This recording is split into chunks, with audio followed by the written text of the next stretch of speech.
ایک ناک کی جگہ ایک ناک اور لگا دو تو کیسے لگی؟ ایک دو آنکھیں ہیں، ایک تیسری آنکھ یہاں لگا دی، آدمی کیسا دکھے گا؟ تو گویا کہ جو چیز کمپلیٹ ہو جاتی ہے نہ گھٹا سکتے ہیں نہ بڑھا سکتے ہیں۔ اس کا مطلب ہے دین مکمل ہو گیا، اب اس کے بعد آنے والا کوئی نبی نہیں۔ اللہ، یہ سمجھایا گیا ہے۔ تو وہ حدیث تھیریٹیکل ہے اور یہ پریکٹیکل ہے، ایگزامپل کے ذریعے سمجھایا گیا کہ اب میرے بعد کوئی نبی آنے والا نہیں۔ کان اللہ بکل شیء علیما، اللہ تبارک و تعالیٰ ہر چیز کو جاننے والا ہے۔ اس کا مطلب جانتے کیا ہوتا ہے؟ ہر چیز کا جاننے والا ہے۔ اللہ کے علم میں یہ بھی ہے کہ میرا نبی محمد صلی اللہ علیہ وسلم آخری نبی ہے، یہ اللہ کے علم میں ہے۔ ظاہر ہے کہ اگر کوئی آدمی یہ کہتا ہے کہ نبی کریم صلی اللہ علیہ وسلم کے بعد کوئی نبی آنے والا ہے تو گویا کہ اللہ کے علم میں تو یہ ہے کہ کوئی نبی آنے والا نہیں ہے، تو اللہ کے علم کو چیلنج کرتا ہے۔ کتنا بڑا گنہگار، کتنا بد نصیب ہے تو۔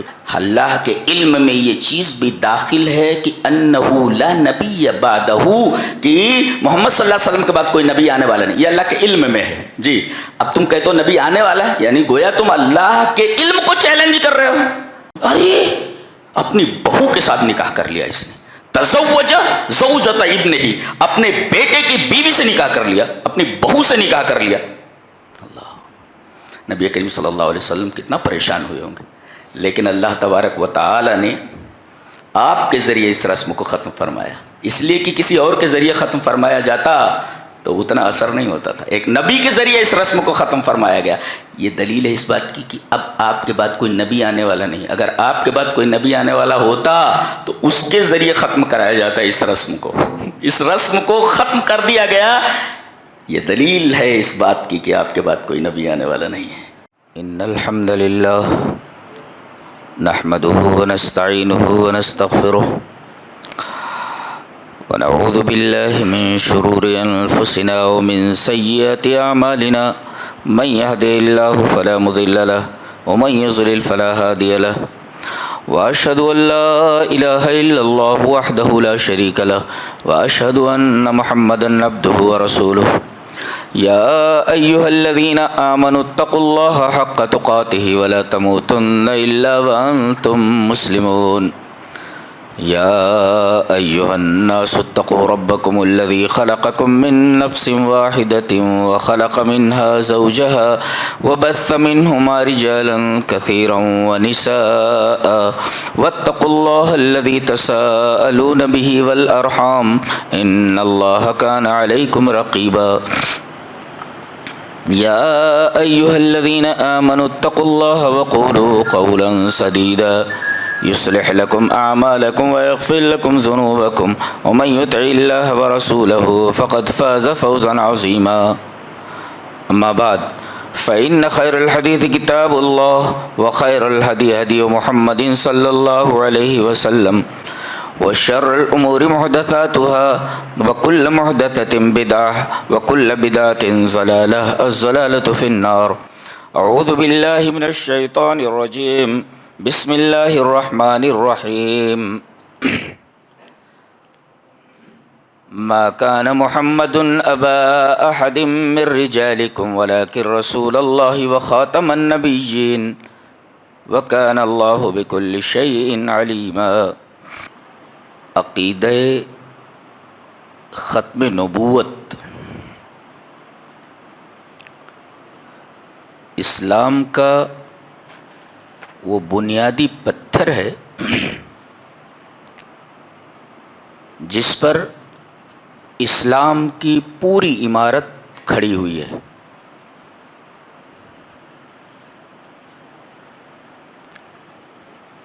اگر اس پتھر کو نکال دیا جائے تو اسلام کی پوری عمارت دھڑام سے نیچے آ گرے گی۔ یہی وجہ ہے کہ قرآن حکیم میں تقریباً 100 سے زائد آیات ایسی ہیں جو صراحتاً، اشارتاً، کنایتاً اس عقیدے کا اس بات کرتی ہیں، اور سینکڑوں احادیث رسول اس عقیدے کی وضاحت کرتی ہیں۔ خطبہ مسنونہ کے بعد میں نے جو آیت کریمہ پڑھی ہے وہ سورہ احزاب کی ہے۔ اس میں ایک ترکیب آئی ہے کہ رسول اللہ صلی اللہ علیہ وسلم خاتم النبیین ہیں۔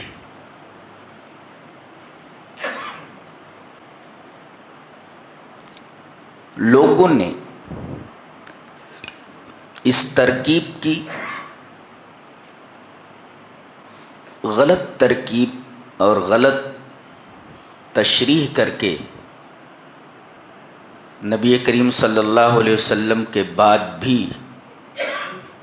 نبوت کے دروازے کو کھولنے کی کوشش ناروا کی ہے، لیکن وہ اپنے اس مقصد میں کامیاب نہ ہو سکے۔ میں یہ کہتا ہوں کہ خاتم النبیین کی تفسیر آپ کریں گے؟ خاتم النبیین کی تفسیر کس کی معتبر ہوگی، آپ کی کیا نبی کی؟ ظاہر ہے کہ خاتم النبیین کی تفسیر وہی معتبر ہوگی جو تفسیر نبی نے کیا ہے۔ نبی نے خاتم النبیین کی تفسیر کیا کی ہے؟ ایک حدیث دیکھیں، حدیث اس طرح: وعن الزہری سمع محمد بن جبیر بن مطعم عن ابیہ ان النبی صلی اللہ علیہ وسلم قال انا محمد وانا احمد وانا الماحی الذی یمحى بی الکفر وانا الحاشر الذی یحشر الناس علی عقبی وانا العاقب والعاقب الذی لیس بعدہ نبی رواہ مسلم فی کتاب الفضائل۔ امام مسلم رحمہ اللہ مسلم شریف کتاب الفضائل کے اندر یہ روایت انہی لفظوں میں لائے ہیں۔ میں نے من وعن وہ پوری روایت پڑھ دی ہے۔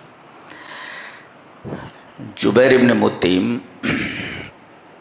ان ابی کہ نبی کریم صلی اللہ علیہ وسلم نے ارشاد فرمایا کہ میرا ایک نام محمد ہے صلی اللہ علیہ وسلم اور ایک نام احمد ہے، انا محمد و انا احمد، یہ تو میرا نام ہے،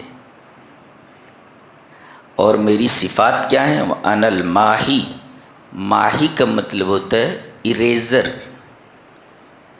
وہ بچے جب بلیک بورڈ پر یا تختی پر کوئی غلط لفظ لکھ دیتے ہیں تو وہ جو ربڑ ہوتا ہے جس کے ذریعے اس لکھی ہوئی چیز کو مٹا دیا جاتا ہے اس کو اریزر کہتے ہیں۔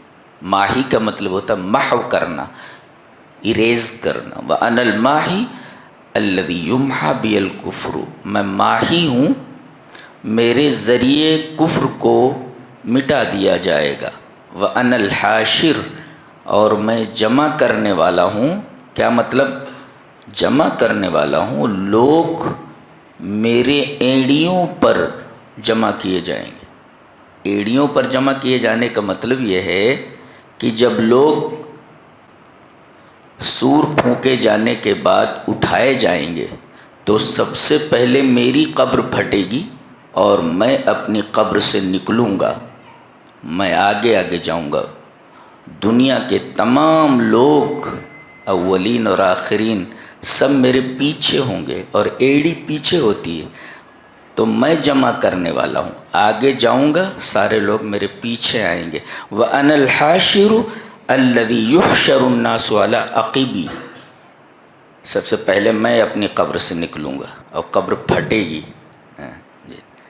اس سے پتہ چلتا ہے کہ سور پھونکے جانے سے پہلے، قیامت سے پہلے نبی کریم صلی اللہ علیہ وسلم کی قبر پھٹنے کا سوال ہی پیدا نہیں ہوتا کہ وہاں سے کوئی ہاتھ نکلے کسی سے سلام کرنے کے لیے وغیرہ وغیرہ۔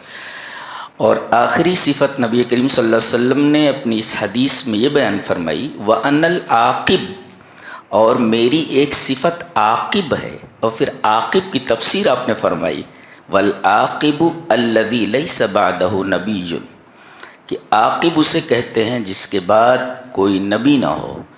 اور نحو کا، عربی گرامر کا ایک قاعدہ ہے کہ اگر نکرہ تحت النفی آئے تو عموم کا فائدہ دیتا ہے۔ اب دیکھیے یہاں لیسا، لیسا مانے نہیں، اور نبیٌ یہ کامن ناؤن ہے، نکرہ ہے، اور کامن ناؤن یعنی نکرہ اگر نفی کے بعد آئے تو عموم کا فائدہ دیتا ہے۔ عموم کا فائدہ یہ دیا اس نے کہ میرے بعد کوئی بھی نبی آنے والا نہیں، یہ مطلب ہے اس کا۔ تو آپ نے عاقب اپنی صفت بتائی اور خود عاقب کی تفسیر فرمائی کہ میرے بعد نبی آنے والا نہیں، اور نکرہ تحت النفی آیا جو یہ دلالت کرتا ہے، جو یہ بتاتا ہے کہ کوئی بھی نبی آنے والا نہیں، لیس بعدہ، لیس بعدہ نبی، کوئی بھی نبی آنے والا نہیں، نہ ذلی، نہ بروزی، نہ اصلی، نہ نقلی، نہ جعلی، کوئی آنے والا نہیں، کوئی نبی آنے والا ہی نہیں ہے۔ جی یہ تو اورل ہے، اورل۔ استاذ جو ہوتا ہے کسی مشکل مسئلے کو سمجھانا چاہتا ہے تو پہلے اورلی اس کو اسٹوڈنٹس کے سامنے پیش کرتا ہے۔ 1/2 + 1/4 کتنا ہوا؟ یہ جو نیچے جو اعداد ہیں ان کا ذو اضافہ کا LCM نکال لیا جائے، پھر ایسا ایسا کیا جائے، ایسا اورل بتاتا ہے۔ پھر اس کے بعد بورڈ کے اوپر لکھتا ہے، بورڈ کے اوپر لکھ کر کے سمجھاتا ہے۔ نبی کریم صلی اللہ علیہ وسلم نے اس حدیث میں اس مسئلے کو اورلی سمجھایا ہے، تھیوریٹیکل سمجھایا۔ اب اسے بورڈ پر آپ سمجھا رہے ہیں، اس کو بورڈ پر سمجھو مثال کے ذریعے۔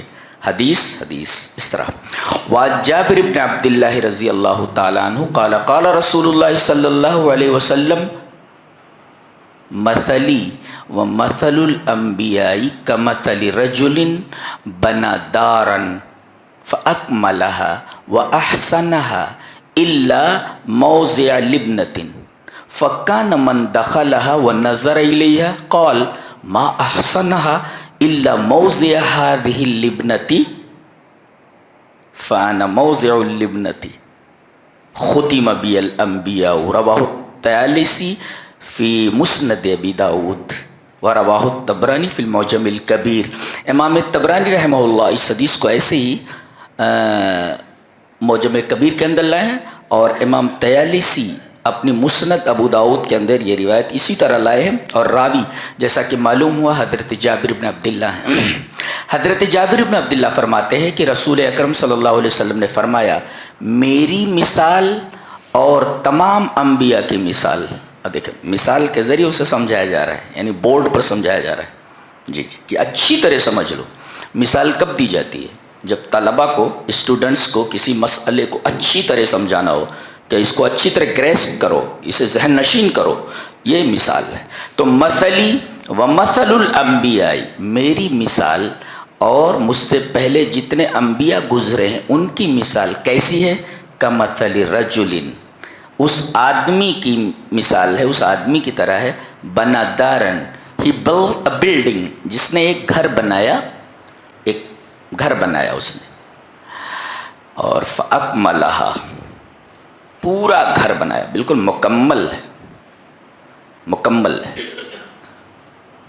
وَأَحْسَنَهَا، اور بہت ہی حسین بنایا ہے، فَأَكْمَلَهَا، بالکل گھر کامل اور مکمل ہے، اور بہت ہی حسین بنایا ہے۔ ایک ہوتا ہے گھر کو مکمل کرنا، جیسے پورا اسٹرکچر ہے، آپ نے پورا اسٹرکچر صحیح سے بلڈ کر لیا، پھر احسنہا، احسنہ کا مطلب یہ ہے کہ آپ نے رنگ و روغن کیا، اس کو پینٹ کیا اس کو، اس طرح بلڈنگ کامل بھی ہے اور حسین بھی ہے۔ فَأَكْمَلَهَا وَأَحْسَنَهَا، بلڈنگ کامل ہے، بالکل کمپلیٹ، اکمال کا مطلب تو کمپلیٹ، تو کمپلیٹ ہے پوری building. وَأَحْسَنَهَا، and also made it beautiful، اور اس کو بہت خوبصورت بنایا اس نے۔ وَأَحْسَنَهَا، إِلَّا، موضع لبنتن، عمارت مکمل ہے اور بہت ہی حسین ہے، پینٹڈ ہے پوری، لیکن ایک اینٹ وہاں نہیں ہے، ایک اینٹ کی جگہ خالی ہے. لبنہ کہتے ہیں اینٹ کو، اینٹ، ایک اینٹ، ایک اینٹ کی جگہ خالی ہے. فَكَانَ مَنْ دَخَلَهَا وَنَظَرَ إِلَيْهَا، جو بھی داخل ہوتا اس بلڈنگ میں، بلایا اس نے، ارے میں نے بہت اچھا گھر بنایا، آؤ میرا گھر دیکھو. اب جو آدمی داخل ہو رہا ہے، فَكَانَ مَنْ دَخَلَهَا وَنَظَرَ إِلَيْهَا، جو بھی اس گھر میں داخل ہوتا اور دیکھتا تو کہتا ما احسنها، کتنا حسین مکان ہے، الا موضع لبنتن، لیکن یہ اینٹ ایک جو یہاں لگی نہیں ہے، پورا گھر خراب دکھتا ہے، گھر مکمل نہیں ہے، گھر مکمل نہیں ہے. ما احسنها، گھر بڑا حسین ہے، الا موضع لبنتن، الا موضع هذه اللبنہ، یہ جو ہے اینٹ جو ہے یہاں نہیں ہے، اینٹ کی جو جگہ ہے وہ نہ ہوتی تو کمپلیٹ تھا. نبی نے آخر میں فرمایا فَأَنَا مَوْضِعُ لِبْنَتِي، میں وہ اینٹ کی جگہ ہوں. خُتِمَ بِيَ الْأَنْبِيَاءُ، جب میں آیا تو میں اینٹ ہوں وہی، اور مجھے اس جگہ لگا دیا گیا. اب یہ پوری کی پوری بلڈنگ مکمل ہے. کتنی شاندار تمثیل ہے، ایک نبی ہی دے سکتا ہے، ایک نبی ہی دے سکتا ہے.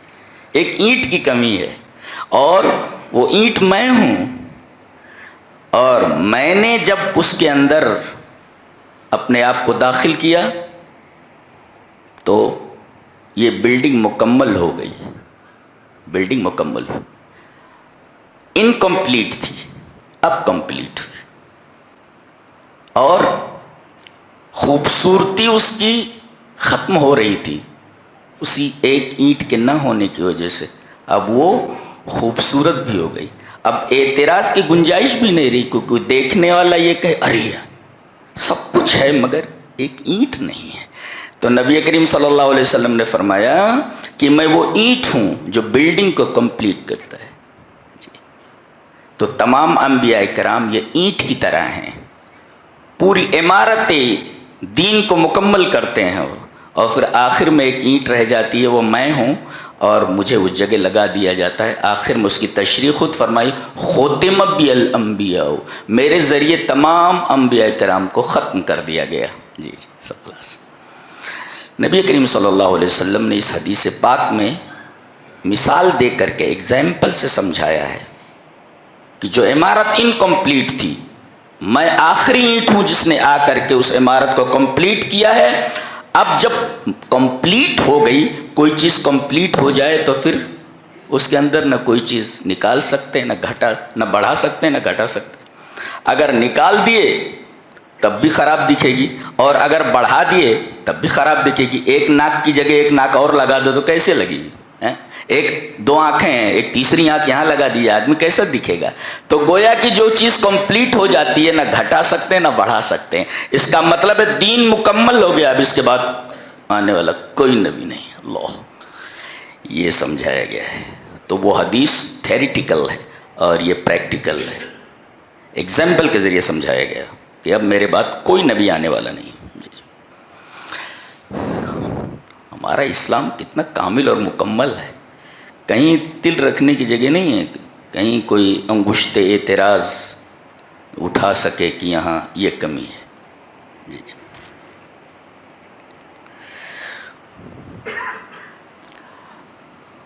یہ تو رہے اس کے نقلی دلائل. عقلی دلیل یہ ہے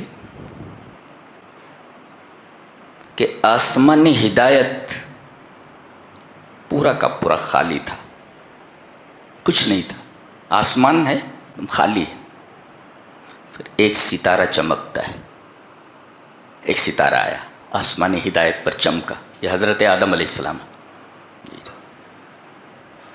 اور ایک نقطہ اس مثال کو سمجھنے سے پہلے ذہن نشین کر لیں تو بات اور زیادہ سمجھ میں آ جائے کہ کائنات میں جتنی بھی چیزیں ہیں، چاہے وہ روحانیات سے متعلق ہو چاہے مادیات سے متعلق ہو، ہر چیز کہ 3 اسٹیجز، کوئی بھی چیز ایسی نہیں ہے جو ان 3 اسٹیجز سے خالی ہو. 3 مدارج ہوتے ہیں اس کے.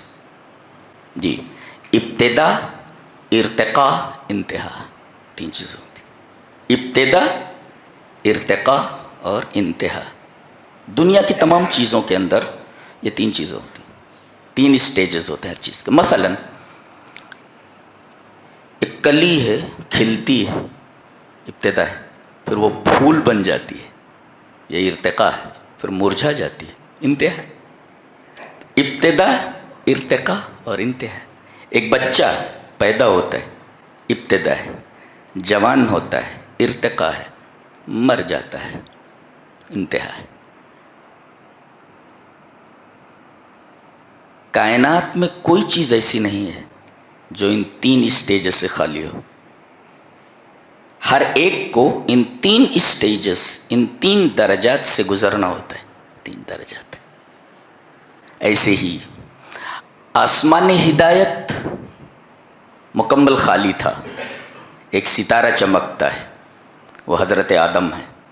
پھر دھیرے دھیرے بہت سارے ستارے آتے ہیں، یہ سب انبیاء ہیں، اور آسمان ہدایت پر چمکنے لگتے ہیں. جی، اس کے بعد آخر میں سورج نکلتا ہے. اب سورج یہ کہتا ہے کہ میں اب نکل آیا ہوں، اب آپ لوگوں کی روشنی کی کوئی ضرورت نہیں ہے. لہذا نبی کریم صلی اللہ علیہ وسلم کو آفتاب ہدایت بنا کر کے بھیجا گیا ہے. آپ کے نکلنے کے بعد، جیسے سورج کے نکلنے کے بعد ستارے دکھائی نہیں دیتے، ایسے ہی جناب محمد الرسول اللہ صلی اللہ علیہ وسلم کے آنے کے بعد جی اب کوئی بھی ستارہ آسمان ہدایت پر دکھائی نہیں دیتا. نبی کریم صلی اللہ علیہ وسلم نے خود فرمایا اب کسی ستارے کی کوئی اہمیت نہیں رہے گی. موسیٰ بھی آ جائیں تو میری اتباع کرنی پڑے گی انہیں، موسیٰ بھی آ جائیں تو میری اتباع کرنی پڑے گی. یعنی اب کسی ستارے کی کوئی ضرورت نہیں رہی، اس لیے کہ آفتاب عالم تاب کے آ جانے کے بعد ستاروں کی کوئی حیثیت نہیں رہتی. تو نبی کریم صلی اللہ علیہ وسلم آفتاب ہدایت ہے، اور آفتاب کے بعد کسی چیز کی ضرورت نہیں رہ جاتی.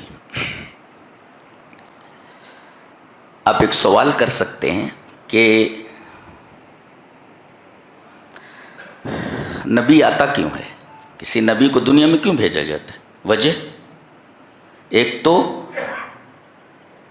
ان لوگوں کے پاس کوئی شریعت نہیں تھی، زندگی گزارنے کا طریقہ نہیں تھا، تو نبی آتا ہے اور شریعت پیش کرتا ہے. اس شریعت کو ایکسیپٹ کرو، اسی کے مطابق اپنی زندگی گزارو، تمہاری زندگی دنیا میں بھی کامیاب گزرے گی اور آخرت میں بھی تم کامیاب رہو گے. تو نبی کیوں آتا ہے؟ ایسی جگہ پر آتا ہے جہاں شریعت ہی نہیں تھی. یہ دلیل قرآن میں ہے. قُلْنَا اهْبِطُوا مِنْهَا جَمِيعًا، آدم سے کہا گیا اور حوا سے کہا گیا کہ چلو اتر جاؤ زمین پر.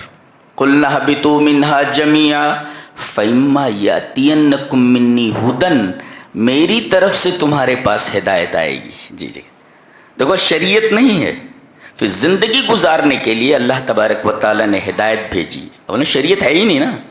تو اب تم جا رہے ہو تو تم جب پہنچو گے زمین پر تو میری شریعت آئے گی. تو جہاں شریعت نہیں ہوتی وہاں پر نبی بھیجا جاتا ہے شریعت لے کر کے. اچھا، اور نبی کیوں بھیجا جاتا ہے؟ ایک وجہ اور بھی ہے.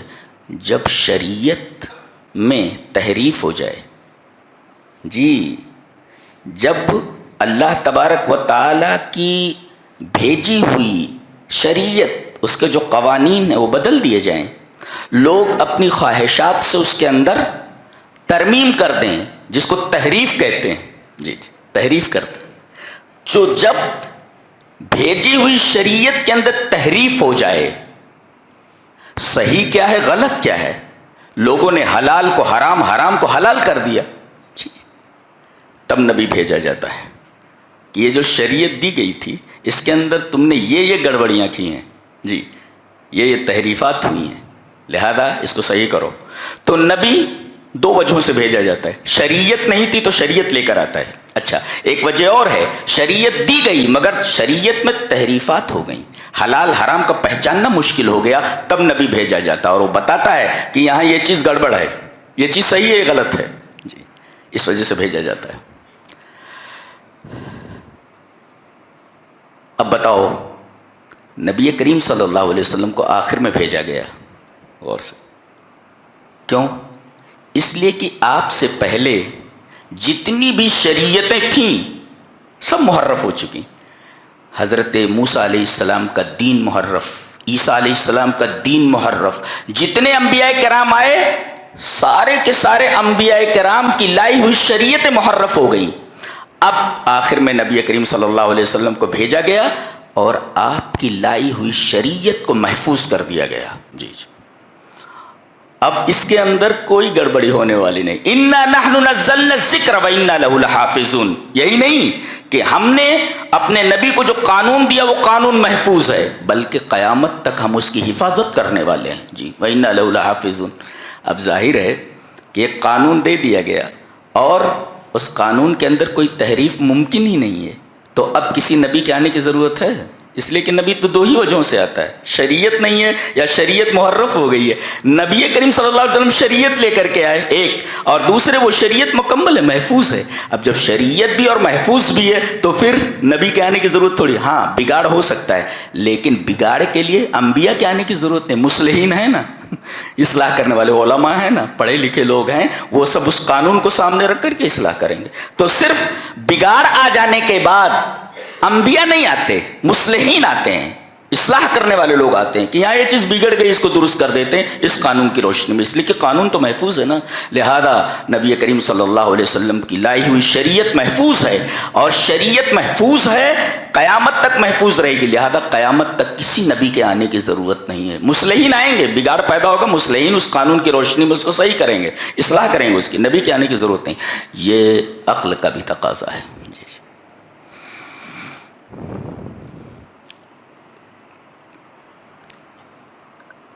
اب جو خطبے میں سننے کے بعد جو میں نے آیت کریمہ پڑھی ہے، ذرا ایک نظر اس پر ڈال لیتے ہیں، بڑی باریک بات ہے۔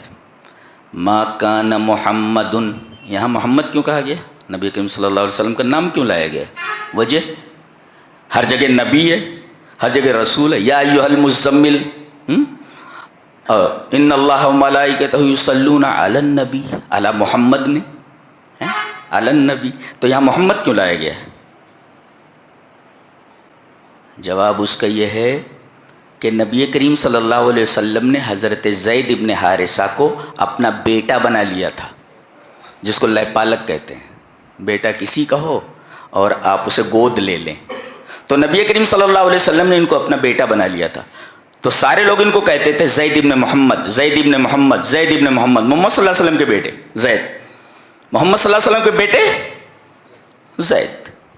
اللہ تبارک و تعالی نے آیت اتاری، ادعوہم لآبائہم، لوگوں کو ان کے باپ کے نام سے پکارو۔ یہ محمد تمہارے باپ نہیں ہے، تمہارے باپ تو حارثہ ہیں۔